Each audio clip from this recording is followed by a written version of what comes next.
আজকে আমরা কল্যাণপুর আরডি ব্লকে সুস্থ পঞ্চায়েত নির্বাচনে ভারতীয় জনতা পার্টির আমরা যারা মনোনীত প্রার্থী এবং ক্ষমতার যিনি দায়িত্বে রয়েছেন গৌরদেব বর্মা ওনাকে সঙ্গে নিয়ে আমরা কল্যাণপুর ব্লকে মিলিত হয়েছি এবং প্রার্থীদের নমিনেশন দাখিলের জন্য এবং ইতিমধ্যেই আমাদের প্রত্যেকটি 14টা জিপি রয়েছে, 11টা পঞ্চায়েত সমিতি রয়েছে, সবগুলো আসলে আমাদের আজকে মনোনয়ন হবে এবং বিক্রমাতার সঙ্গে যে আমাদের জোট সেখানটায় বিক্রমাতার পক্ষ থেকে জোটের প্রার্থী হিসাবে সেখানটা দেওয়া হবে।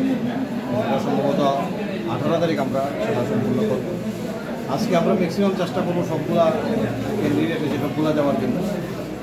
সর্বোপরি বলতে পারি যেভাবে মানুষ উৎসাহের সহিত প্রার্থীদের নিয়ে মিছিলের মাধ্যমে সেখানে উপস্থিত হয়েছে, শুধু আমাদের গ্রাম সরকার তৈরি করা শুধু সময়ের অপেক্ষা।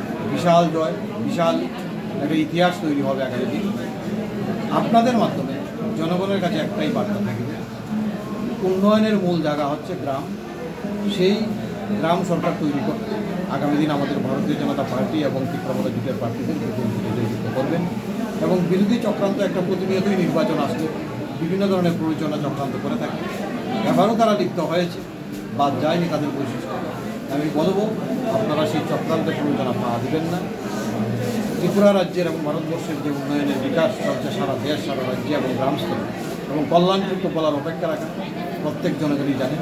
আগামী দিন যাতে তার গতি আরও তরিন গতিতে আমরা নিতে পারি, উন্নয়নের শ্রেষ্ঠ জায়গায় যাতে কল্যাণপুর যেতে পারি, তার লক্ষ্যে সকলে মিলে আমাদের ভারতীয় জনতা পার্টি এবং জনতা পার্টিদের আশীর্বাদ করবেন এবং আমি বিশ্বাস করি আগামী দিন শুধু জয়ের আমরা অপেক্ষায় রয়েছি।